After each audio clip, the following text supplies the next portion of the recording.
इसमें बताइए section A में डाउट है, बी,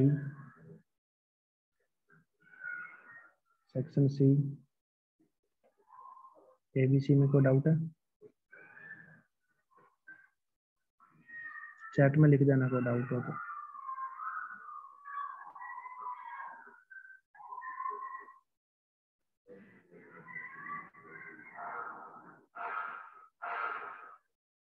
सर एक्सरसाइज 1, हाँ बोलिए। सर ये फ्रिक्शन का डाउट वाला अगले लेक्चर में कर सकते हैं क्या? अभी तक पूरा नहीं हो पाया है। अच्छा, कितने बच्चों का पूरा नहीं हुआ है?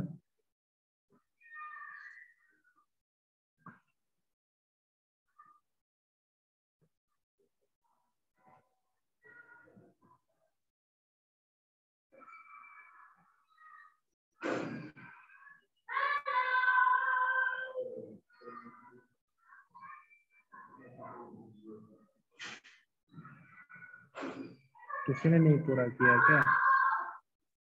चलिए ठीक है। तो क्या पूछा आपने अभी? किसने काम नहीं किया अभी तक ये पूछा। कर लो भाई, इसी यूनिट टेस्ट में फ्रिक्शन आ रहा है ना? पूरा आएगा ना सर? हाँ। ओके सर, करेंगे। फ्रिक्शन पूरा आएगा अभी जो टेस्ट होगा। चलिए, कहाँ तक पढ़ाए थे डब्ल्यूपी में? सर जस्ट स्टार्ट किया था। कुछ भी नहीं बताया था। नेगेटिव ट्रू और फॉल्स पॉजिटिव करवा रहे थे। हाँ, ट्रू और फॉल्स करवा रहे थे। ट्रू और फॉल्स में फ्रिक्शन के कराए थे। एक्सरसाइज 2 एनएलएम का भी दिया था। हाँ, तो एक्सरसाइज 2 तो फिर आप डाउट में पूछ लीजिएगा, कोई बात नहीं। एक्सरसाइज 2 नहीं करेंगे क्लास में डिस्कस, हो नहीं पाता है इतना बैठा। हाँ बताओ क्या कह रहे हो? ट्रू फॉल्स में वर्क पावर एनर्जी में आपने बताया था कि पॉजिटिव वर्क क्या होता है, नेगेटिव वर्क क्या होता है, जीरो वर्क क्या होता है, ये सब। अच्छा, और ट्रू फॉल्स में उतना क्या ही क्या बताया था स्टेटमेंट? बस इतना ही बताया था और कुछ नहीं बताया? और बाकी फिर वही ट्रू फॉल्स करवाया था। ओके, वही लिखवाए थे कि work done by kinetic friction is always negative, ये सब ट्रू फॉल्स लिखाए होंगे ना? Yes sir. ओके, तो उसमें लास्ट स्टेटमेंट क्या लिखवाए थे ये बता दो मेरे को।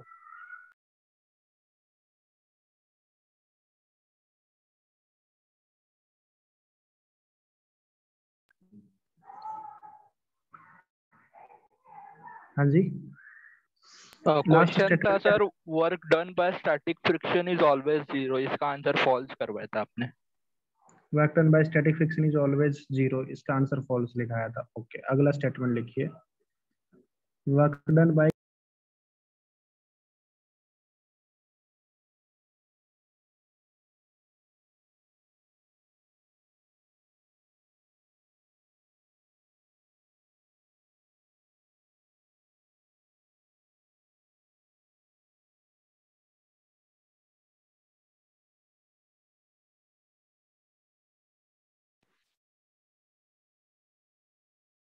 सर आप म्यूटेड हो।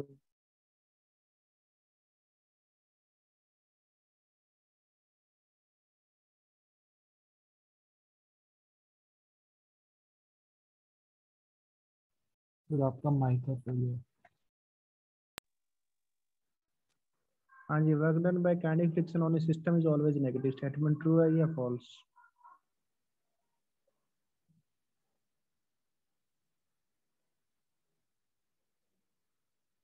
हाँ बेटा, मेंस का टेस्ट होगा संडे को। मेंस पैटर्न ही है मेरे हिसाब से, मैं देख लेता हूँ अभी। अभी एडवांस पैटर्न तो हुआ ही था ना? दे चुके थे क्या कह रहे हो?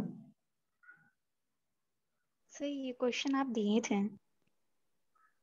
सिस्टम पे नहीं दिया होगा, सिस्टम पे दिए थे क्या? No sir.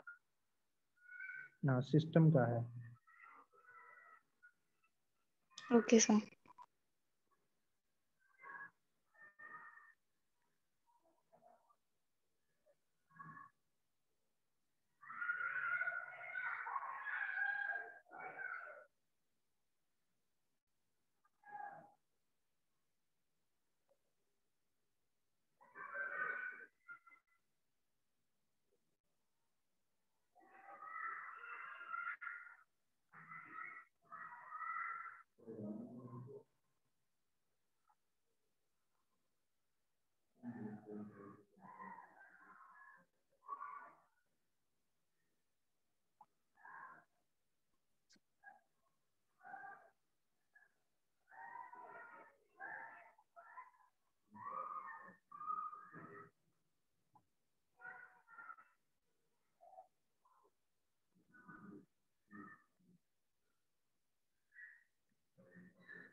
हाँ जी,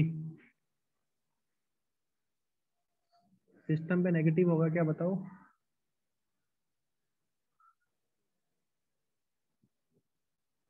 स्टेटमेंट ट्रू है। देखिए जैसे मान लेते हैं कि ये ब्लॉक ए है, ये ब्लॉक बी है, राइट? सुनना मेरी बात। Yes sir. प्रिया ने बोला फॉल्स। फॉल्स कैसे है बेटा, ये बताओ। सर पॉजिटिव वर्क डन भी हो सकता है ना, अगर रिलेटिव मोशन अपोजिट डायरेक्शन में हुआ तो। रिलेटिव मोशन अपोजिट डायरेक्शन में किसके अपोजिट? सर अगर 3 ब्लॉक ले और अगर 2 ब्लॉक को सिस्टम माने तो। इन 2 ब्लॉक को सिस्टम ले लेते हैं, ठीक है। सिस्टम मतलब ऐसा सिस्टम नहीं, सिस्टम का मतलब है कि जिन 2 ऑब्जेक्ट के बीच में फ्रिक्शन लग रहा है उन 2 ऑब्जेक्ट को सिस्टम लीजिए, ठीक है ना। ऐसे कोई भी सिस्टम मत लीजिए, ऐसे तो हम सिस्टम कुछ भी ले सकते हैं, राइट? Okay sir. तो ये 2 ऑब्जेक्ट को मैंने सिस्टम लिया। मान लेते हैं कि नीचे वाली सरफेस स्मूथ है, एक बार उस फ्रिक्शन की बात ही नहीं करते, ठीक है ना।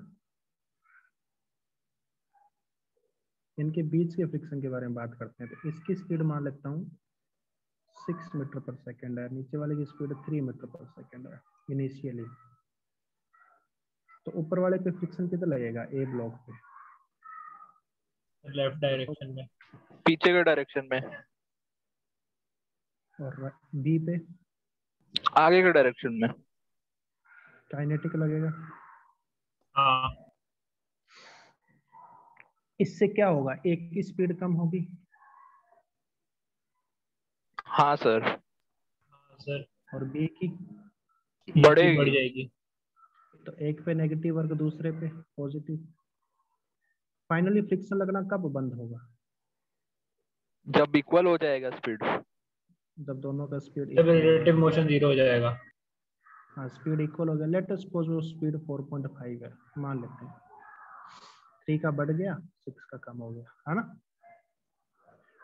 तो 6 कम हुआ, 6 से हुआ 5.9, फिर 5.5, फिर 5, फिर 4.8, है ना, फिर 4.6 और 4.5, इस तरीके से।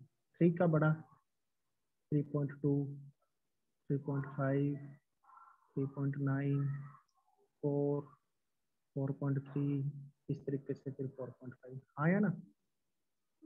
3 का बढ़ रहा है। ये t इक्वल टू 0 की सिचुएशन थी, और ये सिचुएशन कोई time t equal to t की है। जब दोनों की स्पीड सेम हो गई तो यहाँ पे फ्रिक्शन हो गया 0। सही बात है बोलता? हाँ सर। आप एक बात बताइए, जब तक फ्रिक्शन 0 हो रहा है तब तक a की स्पीड b से ज्यादा रही है? उतनी हाँ इंटरवल सर। में। है ना। ए की स्पीड हमेशा ज्यादा रही है, फाइनली सेम होगी बी के, लेकिन उस इंटरवल तक ए की स्पीड ज्यादा रही है। उतने इंटरवल में ए का डिस्प्लेसमेंट ज्यादा होगा या बी का डिस्प्लेसमेंट ज्यादा होगा?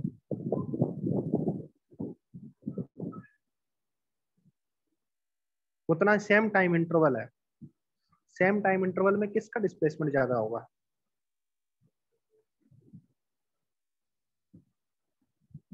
आवाज आ रही है मेरी? हाँ सर। हाँ सर। किसका डिस्प्लेसमेंट ज्यादा होगा, ए का या बी का? देखो रिलेटिव मोशन हो रहा है सर तो दोनों ए का का होना डिस्प्लेसमेंट चाहिए। सेम तो नहीं होगा। सर ए दोनों होगा। का डिस्प्लेस तो ऑब्वियसली ए का होगा ना, अभी ए की वेलोसिटी ज्यादा है हर हाँ तो मोमेंट ज्यादा। पे, हर मोमेंट पे वेलोसिटी ज्यादा है नहीं है ए की, हाँ तो हर सर, मोमेंट पे 20 से ज्यादा इक्वल चल रहा है टाइम वो। में थोड़ा ज्यादा डिस्टेंस कवर करेगा वो। हाँ, हर मोमेंट पे 20 से वो ज्यादा चल रहा है, सही बात है गलत बात? हाँ सर। तो ए का डिस्प्लेसमेंट ज्यादा होगा, बी का कम होगा, ये बात श्योर है। अच्छा, हाँ नेगेटिव वर्क सर। किस पे हो रहा है? नेगेटिव वर्क ए पे हो रहा है, ए का ए पे हाँ हो सर, रहा है, नेगेटिव ए पे हो रहा है। एक्सेलरेशन बी पे, डिस्प्लेसमेंट आगे। बी पे पॉजिटिव वर्क हो रहा है। पॉजिटिव वर्क है। फोर्स तो सेम है दोनों पे, हाँ सर। हाँ सर। तो जिस पे नेगेटिव वर्क हो रहा है उसका डिस्प्लेसमेंट ज्यादा है, तो नेगेटिव वर्क ज्यादा है, पॉजिटिव हाँ वर्क सर। कम है। अरे हाँ या ना? हाँ सर। सिस्टम पे ओवरऑल क्या है? Negative work, negative work right? है। Negative work. हाँ तो नेटवर्क डन जो होगा नेगेटिव आएगा पूरे सिस्टम। तो सिस्टम के सर ऊपर net work done kinetic friction का नेगेटिव होगा, राइट? हाँ यस बेटा सर। बोलो। सर एक बार फिर से एक्सप्लेन करिए ना, ए का डिस्प्लेसमेंट ज्यादा कैसे होगा? क्योंकि ए की स्पीड हर मोमेंट पे 20 से ज्यादा है। ये दोनों पे ठीक है, एक्सेलरेशन सेम लगेगा क्या? एक्सेलेरेशन तो जरूरी नहीं है, दोनों के मास पे भी डिपेंड करेगा, फोर्स सेम लगेगा। एफ के की वैल्यू सेम है ना, सुनना है क्या? हाँ सर। एफ के की वैल्यू सेम है, तो मास अगर ए का अलग है तो ए का एक्सेलेरेशन अलग होगा। फोर्स अपॉन मास होता है ना एक्सेलेरेशन, तो हाँ सर, फिर समझा सर। तो थैंक यू बात सर। ये है कि ए की स्पीड हमेशा हर मोमेंट पे 20 से ज्यादा है, ज्यादा है या नहीं है? देखो 4.6, 4.3 से ज्यादा, 4.8, 4 से ज्यादा। अरे सही बात है गलत बात? बी की बढ़ रही है बस इतनी यस बात है, और सर। ए की कम हो रही है, लेकिन ए की है तो ज्यादा ना, तो हर मोमेंट पे ए बी से ज्यादा चलेगा। ये तो 3.5 से डी टी टाइम में कवर करेगा, ये 5.5 से करेगा, नहीं समझे क्या? हाँ तो इसका डिस्प्लेसमेंट ज्यादा होगा, तो मतलब ये फाइनली जब यहाँ चले जाएंगे ना, तो बी और ए इसके रिलेटिव में, आप ये दोनों सेम चलने लग गए सेम स्पीड से, तब तक ए का डिस्प्लेसमेंट कितना हुआ? ए का डिस्प्लेसमेंट यहाँ से मेजर हुआ, राइट? समझ में आ रही है बात? यहाँ तक, और बी का डिस्प्लेसमेंट हुआ यहाँ से यहाँ। अरे हाँ या ना, फ्रंट एंड को ही देख हाँ लो सर। दोनों। हाँ सर। तो ए जो बी चला है वो तो चला ही है, उसके साथ साथ उसके रिलेटिव में भी कुछ ये इतना डिस्टेंस कवर किया है, राइट? अरे सुन रहे हो मेरी बात? हाँ सर। तो ए का डिस्प्लेसमेंट ज्यादा है तो नेगेटिव वर्क ज्यादा है, पॉजिटिव वर्क कम है, इसलिए ओवरऑल सिस्टम पे नेगेटिव वर्क है काइनेटिक फ्रिक्शन का, है ना? हाँ सर। आगे चलो, अगला स्टेटमेंट लिखो। Work done by static friction on a system is always zero. ये स्टेटमेंट ट्रू थी भाई पीछे वाली? सर फिर से कहिए। Work done by static friction on a system,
हाँ जी,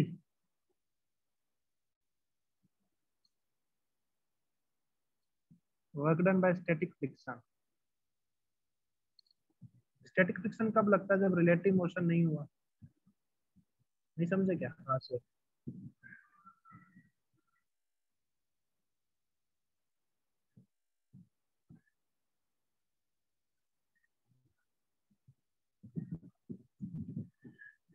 अच्छा, एक बच्चा बेटा मूव नहीं कर रहा तो डिस्प्लेसमेंट जीरो हुआ ना, और वर्क डन जीरो हो गया।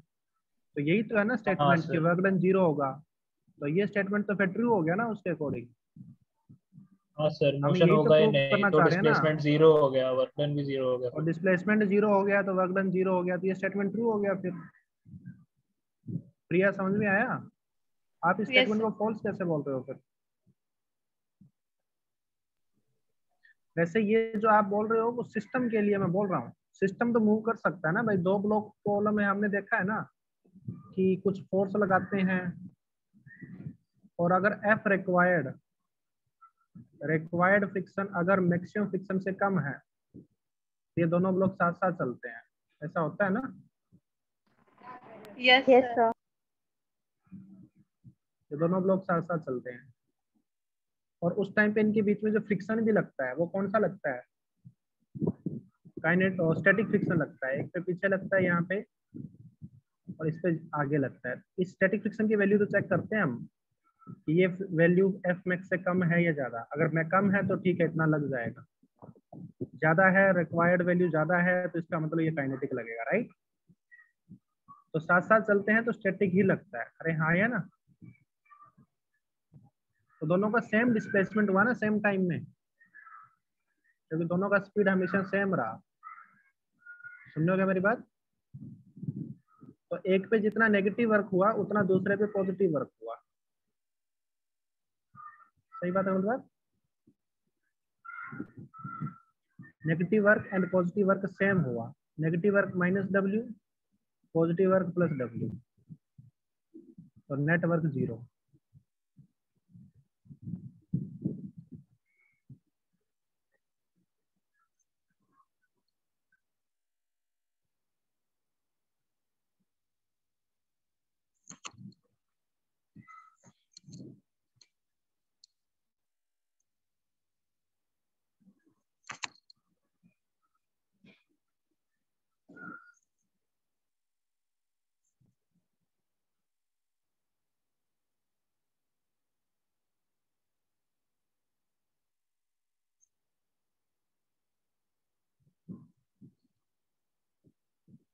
अरे आया समझ में सभी को?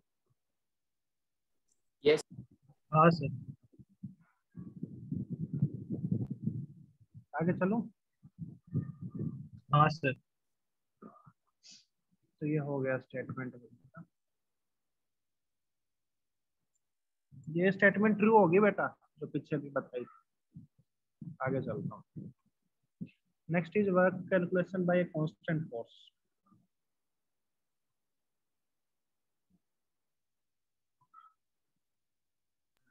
Work done calculation of a constant force.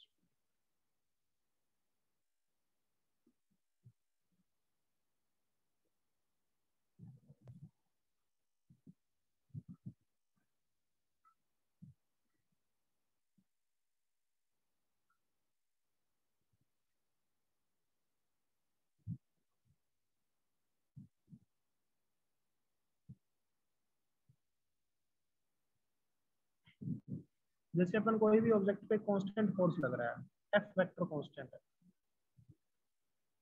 और कोई फोर्स का वेक्टर कांस्टेंट होने का क्या मतलब है?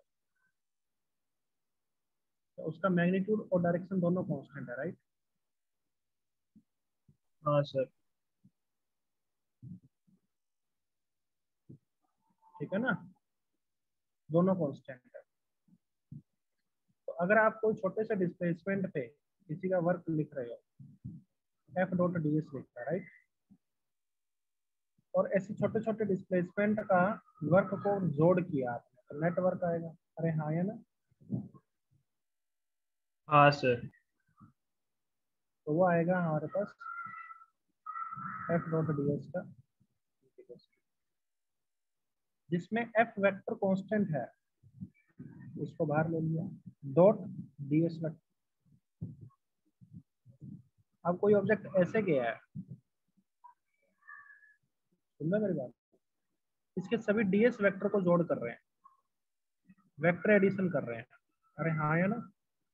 हाँ सर। तो ये फाइनली क्या वेक्टर आने वाला है? यही वाला वेक्टर आने वाला है, एस वेक्टर। हाँ तो ये वेक्टर एडिशन होगा ना, ds वेक्टर का इंटीग्रेशन क्या आएगा, f डॉट एस वेक्टर। नहीं समझे क्या? समझा सर। तो f डॉट एस जो आपने पढ़ा था ना पहले, work done bye a force is f into s, वो केवल कांस्टेंट फोर्स के लिए वैलिड है। वैसे वर्क की डेफिनेशन छोटे से डिस्प्लेसमेंट के लिए होती है रियल में। तो समझ में आ रही है बात? हाँ सर। तकलीफ है भाई किसी को? सर तो इसमें एस वेरिएबल हो सकता है ना, मतलब कोई फंक्शन हो सकता है ना एस? एस कैसे फंक्शन हो सकता है? एस तो डिस्प्लेसमेंट हो गया एस ना एज अ इनिशियल से फाइनल फंक्शन तक। ऑफ टाइम ऐसा दे सकते हैं ना वो लोग? नहीं नहीं, एस तो नेट डिस्प्लेसमेंट हुआ ना, डीएस है छोटा सा डिस्प्लेसमेंट। एस अच्छा तो एस पूरा इनिशियल से लेके डिस्प्लेसमेंट। फाइनल तक का डिस्प्लेसमेंट हो गया। अच्छा समझ में ओके। आई है बात? हाँ और सर। इसकी तो एक पर्टिकुलर डायरेक्शन और पर्टिकुलर मैग्नीट्यूड होगा ना। हाँ तो हाँ। बात यही कह रहे हैं कि ए से बी तक जब पार्टिकल मूव किया, मान लेते हैं कि इस पे फोर्स लगा पर्टिकुलर डायरेक्शन में, मान लेते हैं कि फोर्स हमेशा इस डायरेक्शन में लग रहा है, कौन सी डायरेक्शन लोग बता, ऐसे मान लेता हूं, ठीक है। फोर्स हमेशा इस डायरेक्शन में कांस्टेंट मैग्नीट्यूड का लग रहा है जब भी वो इस पाथ के लॉन्ग मूव करता है, ठीक है।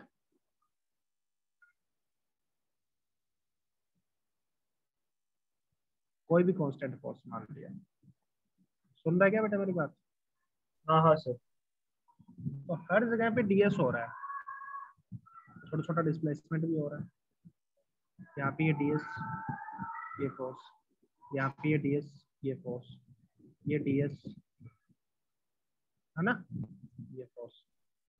तो सब जगह एफ डॉट डीएस कैलकुलेट करो तुम इस फोर्स की वजह से।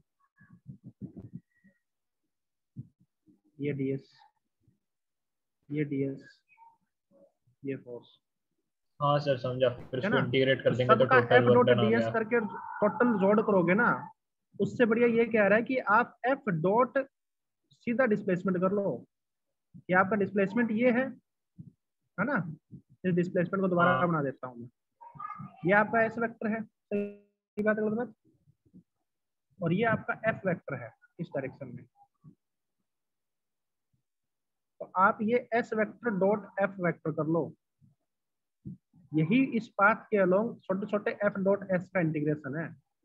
समझ में आ रही है तो बात? हाँ सर समझा। तकलीफ है क्या?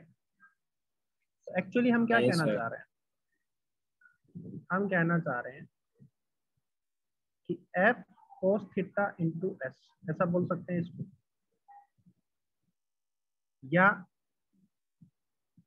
ये भी बोल सकते हैं कि F is equal to F into S cos theta, S cos theta भी बोल सकते हैं हाँ। राइट। क्योंकि अपने को तो कोस थीटा लगाना है, चाहे एफ के साथ लगा दो चाहे एस के साथ लगा दो। जब पहली स्टेटमेंट बोल रहे हैं F cos theta into S, तो हम क्या कर रहे हैं, फोर्स के दो कंपोनेंट ले रहे हैं, एक एफ कोस थीटा और एक एफ साइन थीटा। समझ रहे हो मेरी बात? तो आप एक्चुअली ये कह रहे हो कि work done bye constant force क्या है, component of force along displacement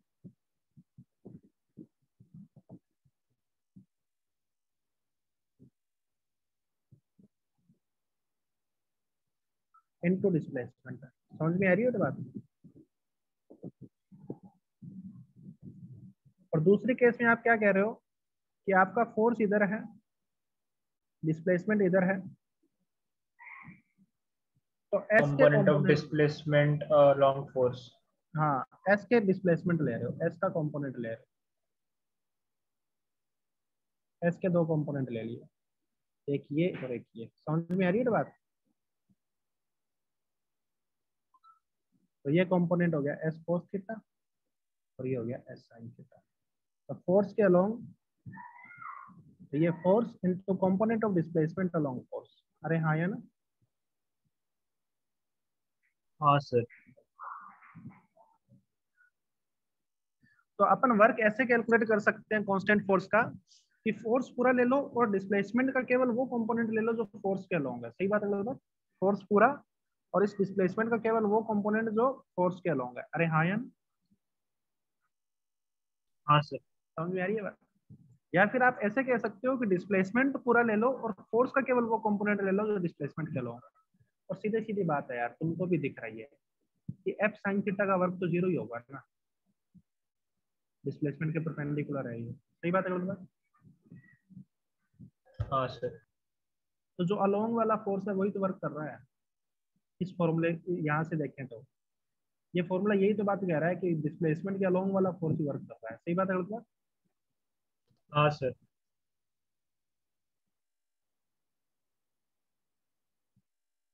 या फिर अपन ये कह सकते हैं कि इस फोर्स की वजह से केवल इतने ही डिस्प्लेसमेंट पे वर्क हो रहा है, इस पे तो वर्क ही नहीं हो रहा एस साइन थीटा पे। नहीं समझे क्या? एस कोस थीटा पे वर्क हो रहा है। समझा सर। हाँ या ना?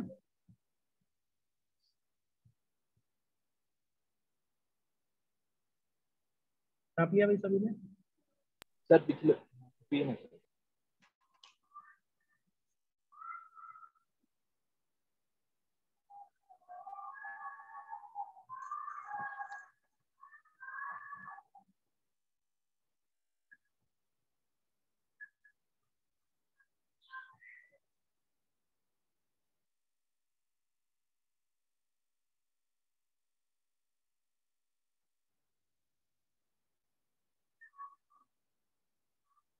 देखिए टॉप में क्या लिखा हो दिखाओ ना। मैं इसको मिनिमाइज कर देता हूँ, मिनिमाइज नहीं जूम आउट कर देता हूँ, ठीक है? यस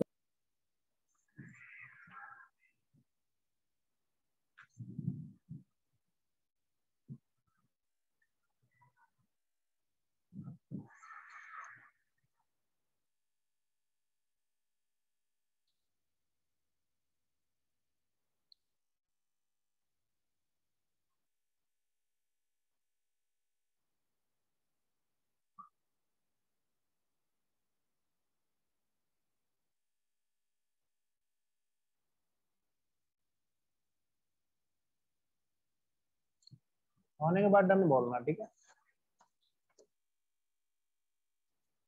जब तुम लोगों का लिख कर हो जाए तो डन बोल देना।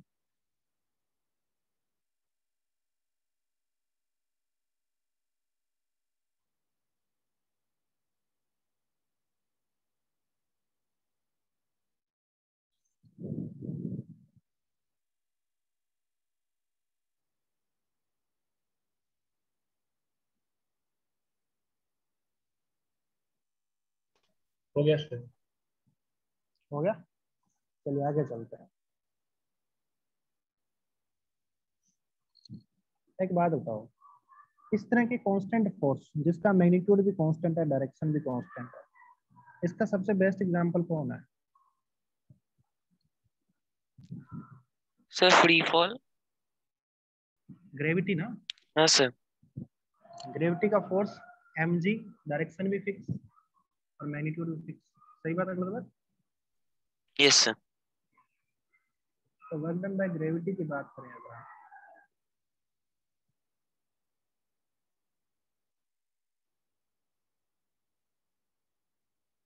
तो क्या बोलेंगे कि कांस्टेंट फोर्स का वर्क डन तो F डॉट S होता है। सही बात है? मतलब force into component of displacement along force. तो कोई ऑब्जेक्ट जैसे ये जा रहा है, ये कोई उबड़ खाबड़ पहाड़ है, समझोगे? इस पॉइंट ए से पॉइंट बी तक जा रहा है, ठीक है?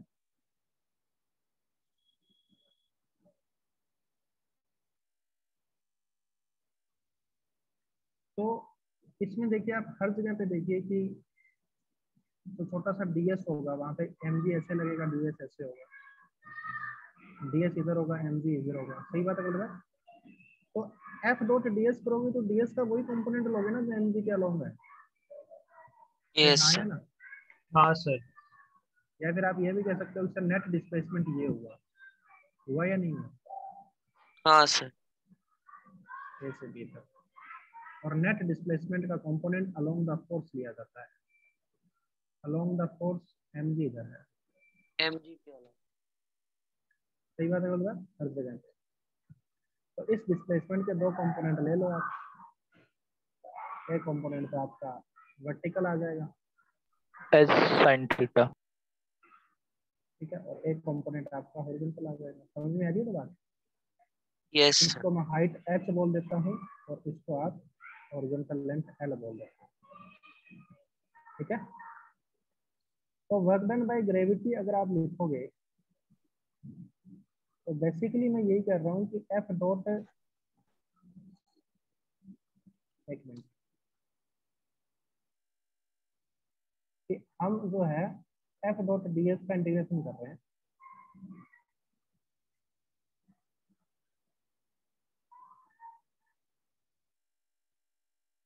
ठीक है ना, f डॉट ds का इंटीग्रेशन कर रहे हैं, तो जिसमें f बाहर आ गया और ds का इंटीग्रेशन हो गया, राइट। f कौन है? mg।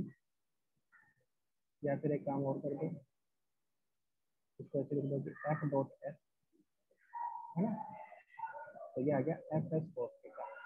ये बात अपन कर चुके हैं।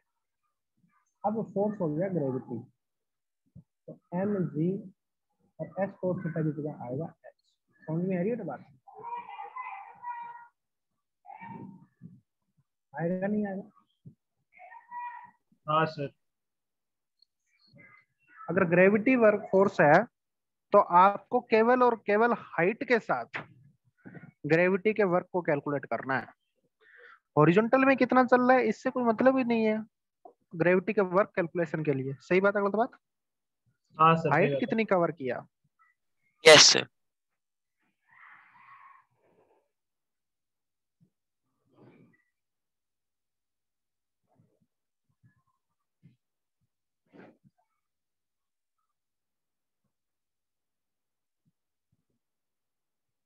सर हाँ बोलिए।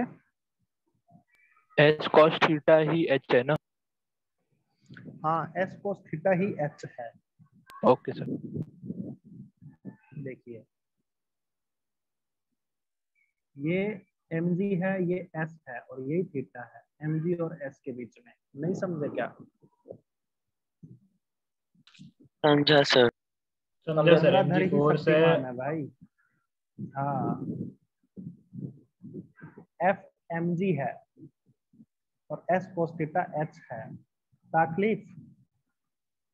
नहीं सर। नहीं सर। शक्तिमान देखे हो तुम? नहीं sir.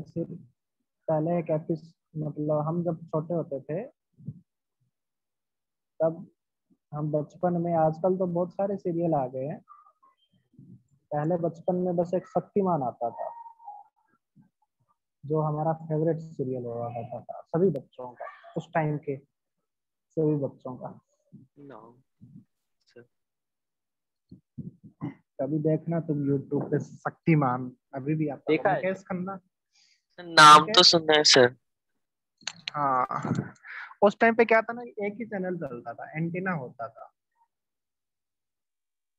Black and white TV होते थे, कलर टीवी नहीं होते थे। मतलब कोई कोई रेयरली किसी के घर में कलर टीवी होता था। वैसे तो घरों में टीवी नहीं होते थे गाँव में हमारे, तो एक ही घर में टीवी होता था, उसी में जाके सब टीवी देखते थे। शक्तिमान संडे को 12 बजे आता था, तो घर वाले हमसे खूब काम करवाते थे पूरा दिन में, जितने भी घर के काम है, कि अगर शक्तिमान देखने जाना है तो ये काम कर दो। हम 12 बजे फिर शक्तिमान देखने जाते थे, आधे घंटे का शो आता था। पूरे गांव के बच्चे एक ही टीवी के आगे इकट्ठे होकर देखते थे। चले आगे। हाँ सर। Yes sir. ये ग्रेविटी का वर्क हो गया जो केवल और केवल हाइट पे डिपेंड करता है। यहाँ पे एक नोट डाल के पॉइंट लिख लीजिए।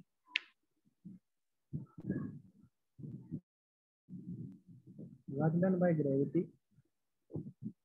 Depends only on the height covered by the object. समझ में आ रही है बात? Work done by gravity depends only on the height covered by the object.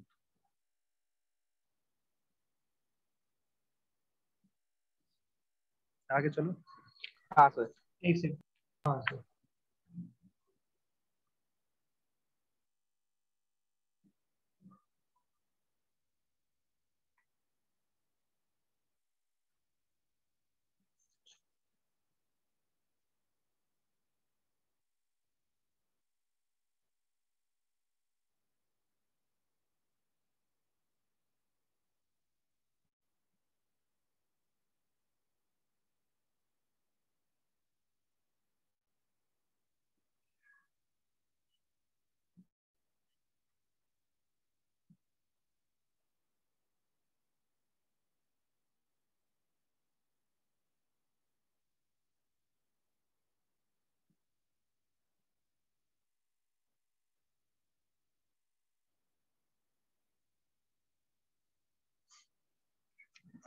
यहाँ पे दिया है कि tan theta greater than mu है।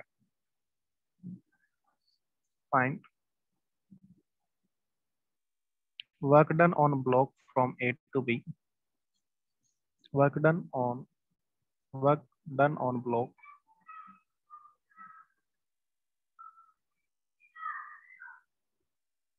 for displaced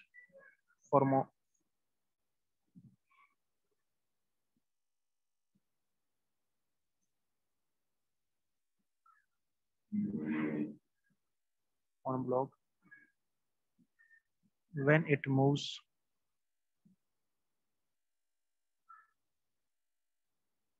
from A to B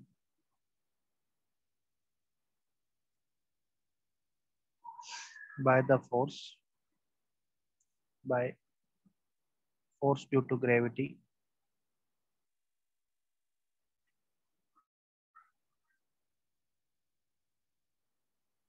friction and normal।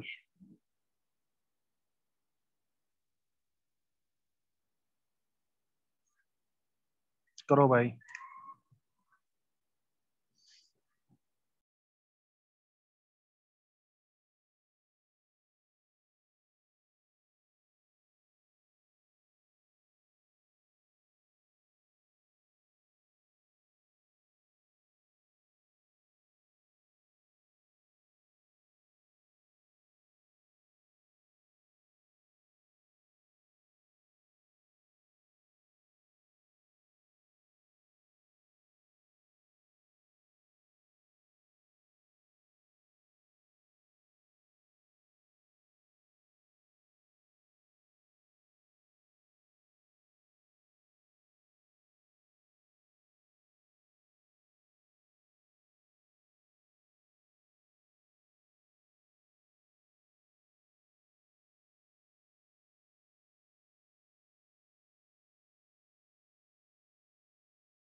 Sir first वाले का MGH होगा।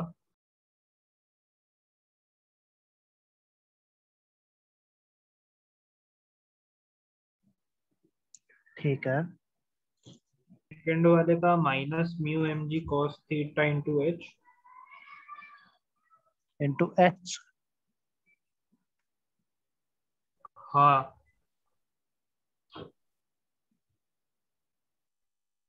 मतलब नेगेटिव ही ठीक होगा है, सेकंड वाला तो, और थर्ड वाला जीरो होगा। नेगेटिव तो होगा, लेकिन आप आंसर सही बोल रहे हो क्या?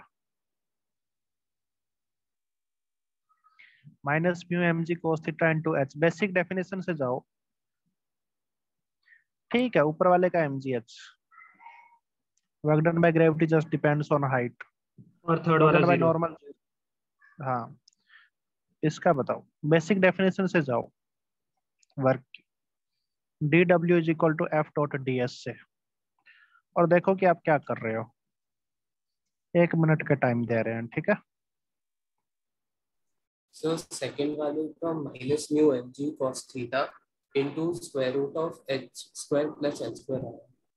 हाँ, ये सही है, ये सही है।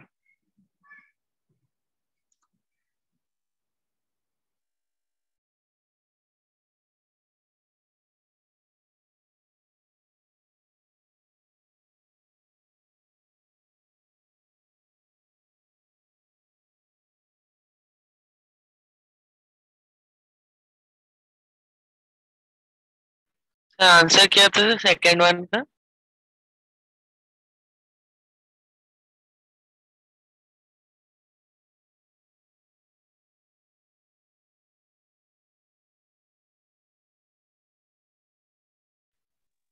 मैं आंसर सर बता दिया तो फिर आ ही गया ना, छोटा सा तो सर आंसर होता है। हाँ, बोलो, आवाज आ सर रही है? सेकंड वन का आंसर वो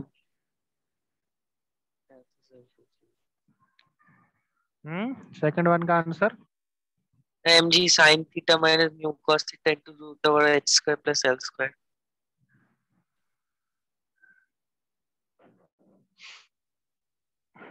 गलत कर दिए वो।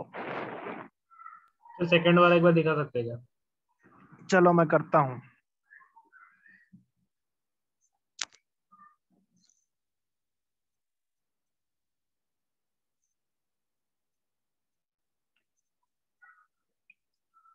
वर्क डन बाय ग्रेविटी में कुछ नहीं सोचना है, ए से लेके बी तक हाइट कितनी है। अच्छा, राइट, तो ये आ गया।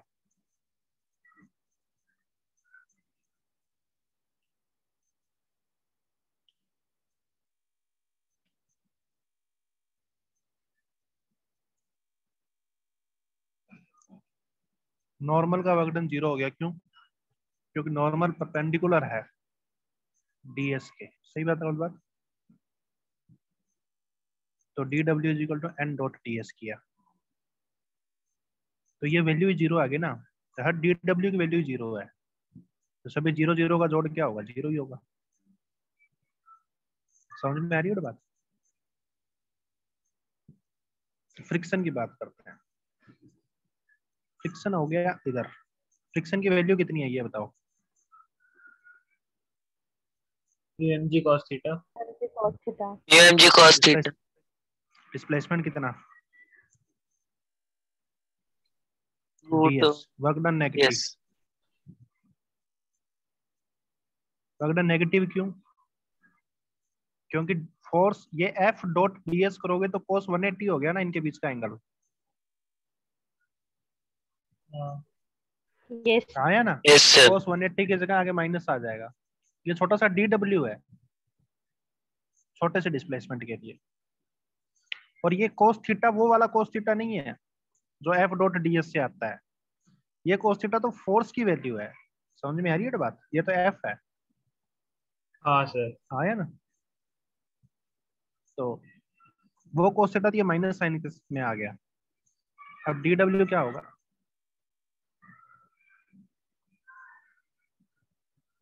ये फोर्स की वैल्यू कांस्टेंट है, ये बाहर आ जाएगी और इंटीग्रेशन ऑफ डीएस हो जाएगा, राइट? डीएस का इंटीग्रेशन क्या होगा? ये छोटे यस छोटे डीएस जुड़ेंगे तो ये पूरा ऐसे हो जाएगा। हाँ सर, आया ए ना? बी पूरा उसको, हाँ लेंथ को ए बी बोल सकते हैं। तो mu M G into S cos theta हो गया। और एस कोस थीटा कितना है? थीटा ये है। एस cos एल है सर। एल है, तो वर्क डन बाय फ्रिक्शन किसके बराबर हो गया? Mu M G L. समझ रहे हो?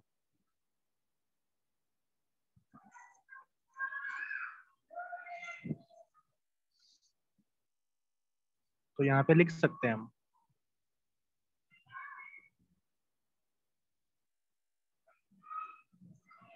when a block या when an object moves on inclined surface,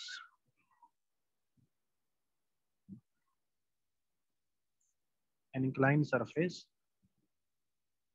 then its work is then work done by friction on it,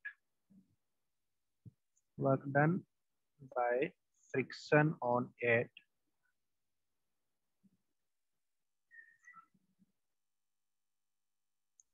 is given by W is equal to minus का mu M G into horizontal distance. अरे हाँ या ना, L horizontal. Sir लेकिन जब gravity का work done calculate कर रहे थे तो ग्रेविटी तो सीधा पर नीचे लग रही थी ना, तो वो एच के अलोंग लग रही थी, लेकिन यहाँ पर फ्रिक्शन तो एल के अलोंग नहीं लग रहा है। तो मैं क्या कह रहा हूँ कि म्यू एम जी फ्रिक्शन है क्या? फ्रिक्शन म्यू एम जी है क्या? फ्रिक्शन तो mu M G cos theta है। M G cos theta. हाँ तो ये तो वर्क इस प्रकार से कैलकुलेट होके आया है। तो ये तो अपन डायरेक्ट तरीका है याद रखने का कि mu M G into horizontal distance. समझ में आ रही है बात? हाँ सर, इसमें समझा फ्रिक्शन म्यू एम जी नहीं है, फ्रिक्शन की वैल्यू तो mu M G cos theta थी। हमने थीटा को डिस्प्लेसमेंट के साथ लेकर देख लिया, राइट? हाँ सर, समझा।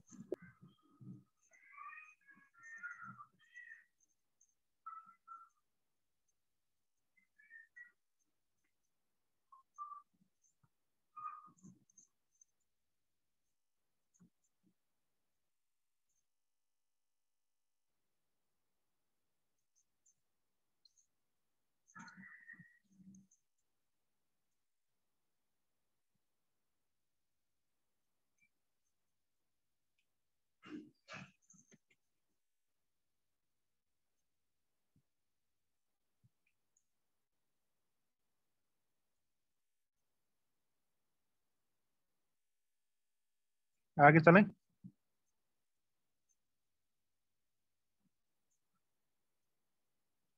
सर एक सेकंड सर।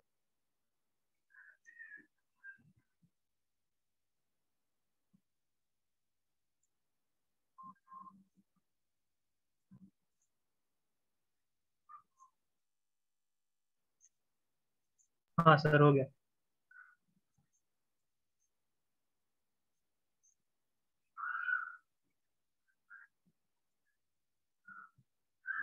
अगर मैं आपको ऐसे बोल दूं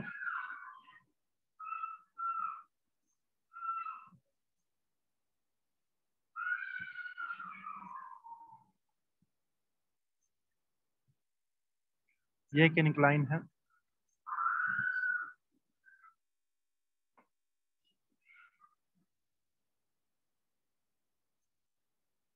और इसके ऊपर एक ब्लॉक स्लाइड कर रहा है यहाँ से लेके यहाँ तक,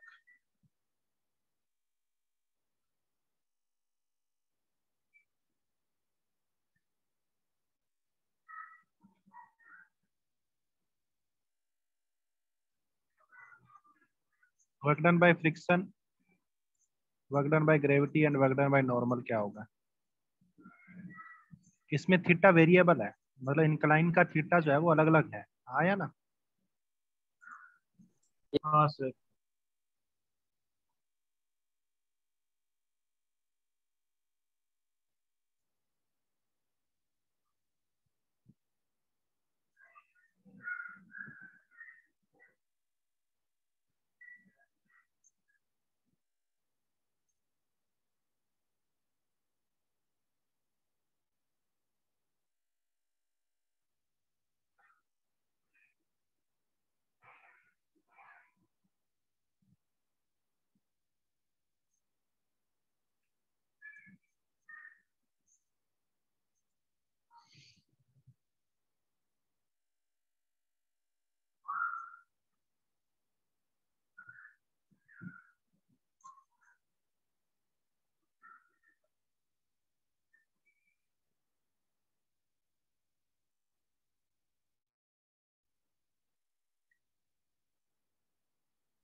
सर यहाँ पे फ्रिक्शन का फोर्स कितना होगा?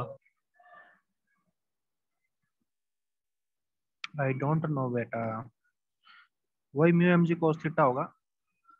देखो यहाँ पे टेन थीटा जो है वो ग्रेटर देन म्यू है शुरुआत में, तो मूव तो कर ही रहा है।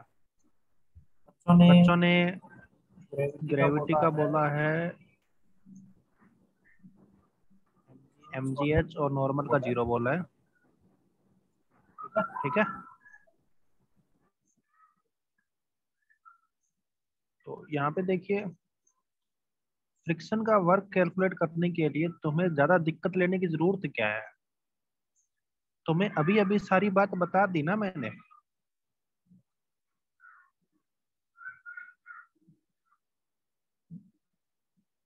क्या बताया था ये? केवल नोटबुक पे लिखने के लिए थोड़ी बताया था। सुन रहे हो मेरी बात? हाँ सर।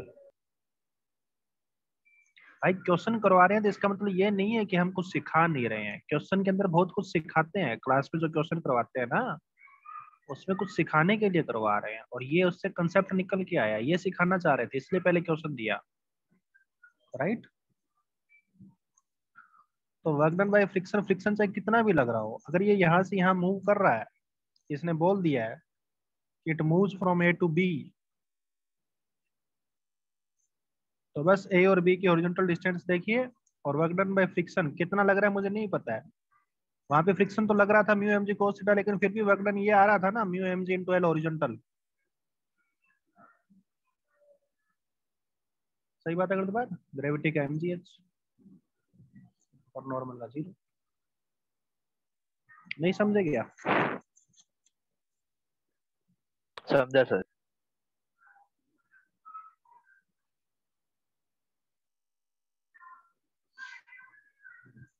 इस चीज को यहाँ पे दोबारा एक्सप्लेन करूं कैसे आ रहा है ये, या मान जाओगे? समझा है सर, समझा। आप कोई भी छोटा सा डिस्प्लेसमेंट लीजिए, यहाँ पे दिख रहा है आपको ds, इस छोटे से डिस्प्लेसमेंट के दौरान यहाँ पे ये एंगल थीटा है। सही बात है गलत बात? तो फ्रिक्शन ऊपर लग रहा है mu M G cos theta, तो इसका वर्क आया माइनस का mu M G ds into cos theta. आया नहीं आया? और ऐसे वर्क को हम इंटीग्रेट कर रहे हैं फ्रिक्शन के लिए, तो माइनस म्यू एम जी तो बाहर आ गया, और ये ds कोस थीटा क्या है? इस डिस्प्लेसमेंट का हॉरिजॉन्टल कंपोनेंट। सही बात है गलत बात? ये थीटा तो ये थीटा, तो बात ये है कि हम ऐसे ds कोस थीटा ऐसे हॉरिजॉन्टल कंपोनेंट को ही इंटीग्रेट कर रहे हैं, तो वो सारे हॉरिजॉन्टल कंपोनेंट इंटीग्रेट होकर क्या बन जाएंगे? एल बन जाएंगे। सही बात है गलत बात? हाँ सर। तकलीफ है क्या? नहीं सर। आगे चलूं? हाँ sir.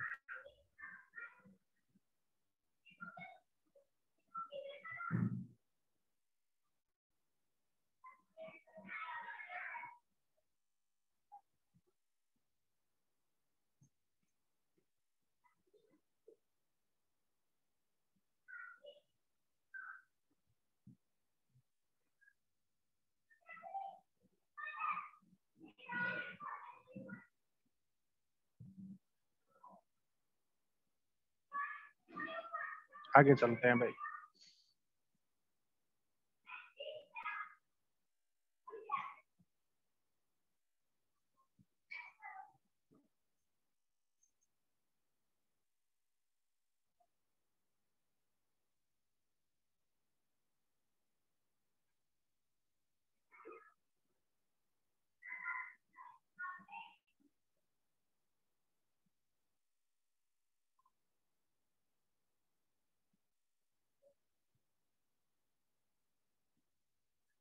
Find work done by on ball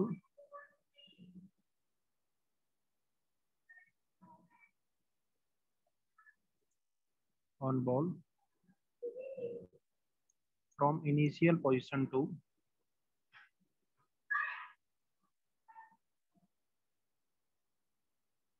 lowest point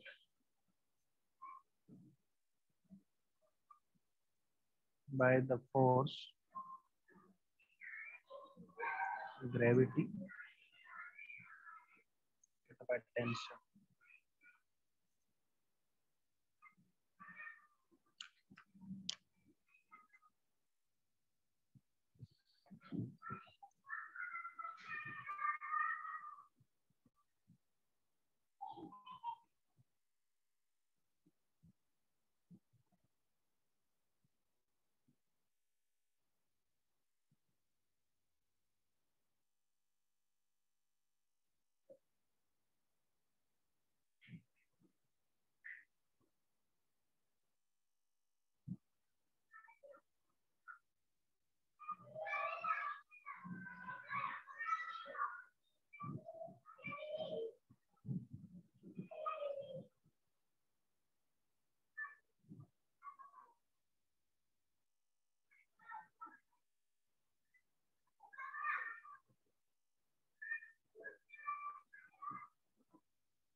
work done by tension तो 0 है,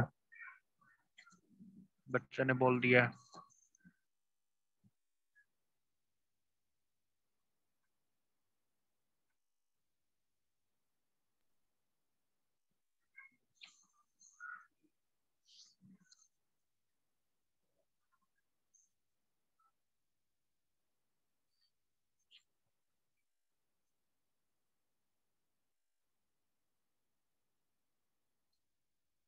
एक बात बताओ,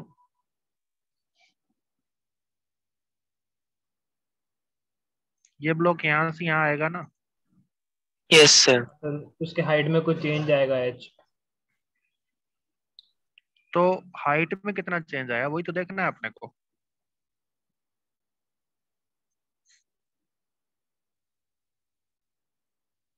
ये टोटल लेंथ कितनी है यहाँ से लेके यहाँ तक? एल। रस्सी रस्सी के बराबर ही था ना, ये पूरी रस्सी तो सीधी होगी एल। और ये ट्रायंगल जो बन रही है, इस ट्रायंगल में एल हाइपोटेनियस है, तो ये हाइट कितनी होगी? L cos theta. तो ये हाइट किसके बराबर होगी?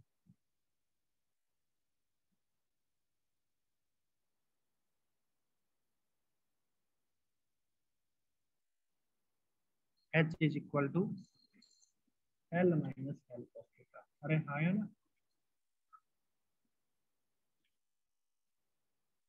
यहाँ तक की एल cos थीटा। तकलीफ है क्या? तो वर्क डन बाय ग्रेविटी कितना हो जाएगा? mgh mgl into 1 minus cos theta. सुन रहे हो क्या? हाँ sir.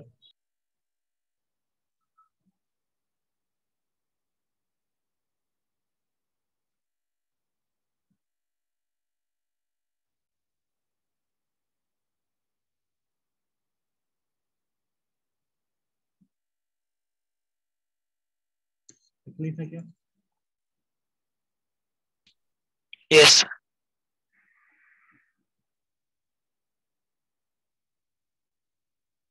Work done by tension की बात करते हैं। देखिए कोई भी जगह पे जो टेंशन होगी वो वहां के डिस्प्लेसमेंट के परपेंडिकुलर होगी। सही बात है मतलब, क्योंकि टेंशन अलोंग द रेडियस लगेगी और डिस्प्लेसमेंट अलोंग द टेंजेंट होगा। सही बात है मतलब, और ये पाथ सर्कुलर मोशन है, सर्कुलर पाथ है ये। सुन रहे हो मेरी बात? सर्कल पे जो टेंजेंट होता है वो रेडियस के परपेंडिकुलर होता है। अरे हाँ ये ना, तो टी डॉट डी एस ही हाँ आपका सर। 0 आ गया। तो हर छोटी छोटी जगह पे डी डब्ल्यू टेंशन का 0 होगा, इसलिए वर्क डन बाय टेंशन 0 है। समझ में आ रही है तो बात?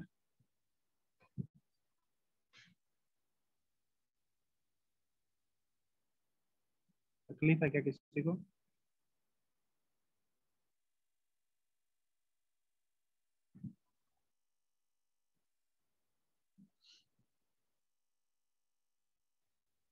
आगे चलूं भाई? हाँ सर।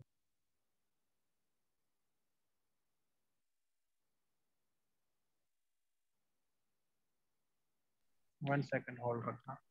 सर हाँ बोलो बेटा। सर वो 0 क्यों है सर? क्योंकि टी और डीएस दोनों एक दूसरे के परपेंडिकुलर है। Okay sir.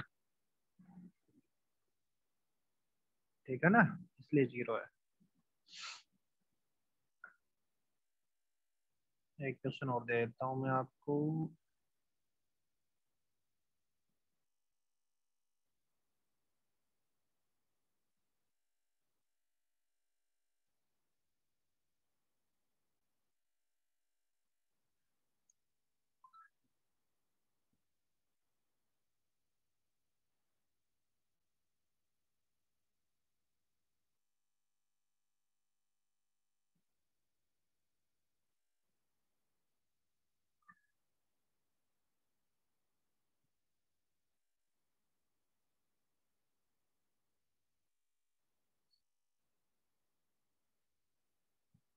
चलो आगे वेरिएबल फोर्स का ही है वैसे।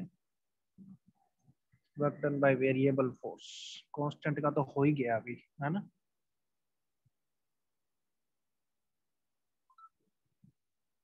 आवाज आ रही है मेरी? हाँ सर आ रही है। कहाँ गया cursor? Next is work done by variable force. Sir आपकी आवाज थोड़ी कम आ रही है।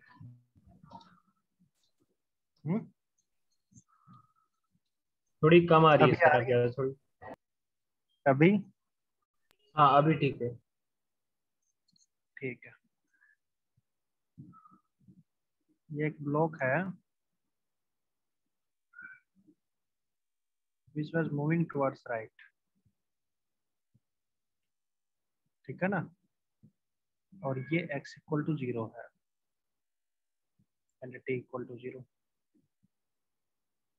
इस पे जो फोर्स लग रहा है वो 10x लग रहा है।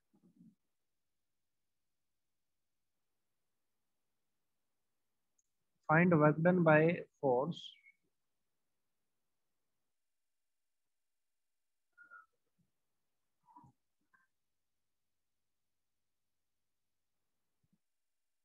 work done by force on block for its displacement from x equal to 0 to x equal to 2 meter।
20 joule.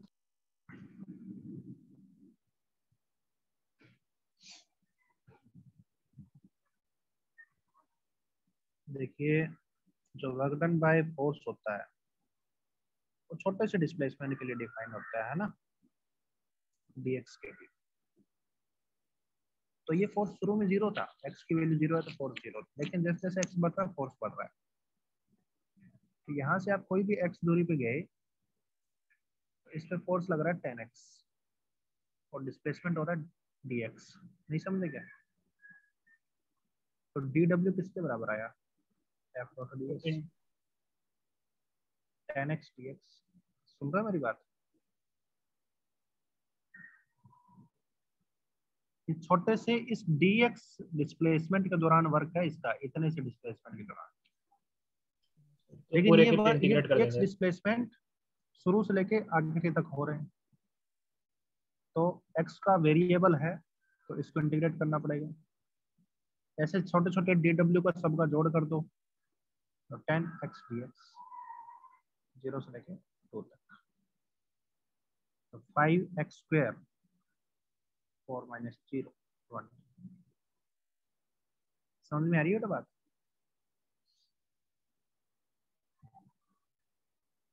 हाँ सर।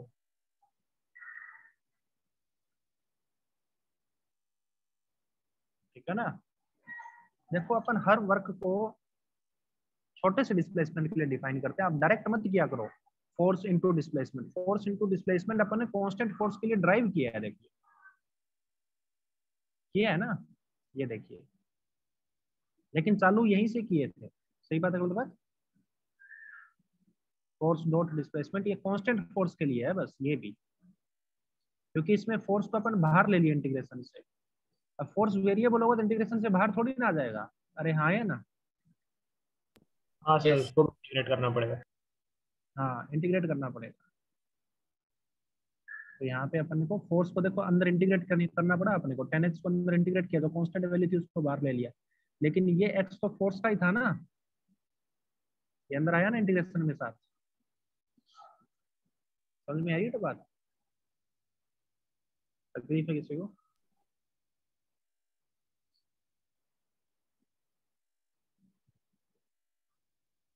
अरे तकलीफ है? नहीं सर। चलिए इसके आगे नेक्स्ट क्लास में कंटिन्यू करते हैं। आज के लिए इतना है, ठीक है भाई? फ्रिक्शन का काम कर लीजिएगा कंप्लीट, ठीक है भाई? Okay bye everyone. Bye sir, thank you sir. Bye sir, thank you sir. Bye sir.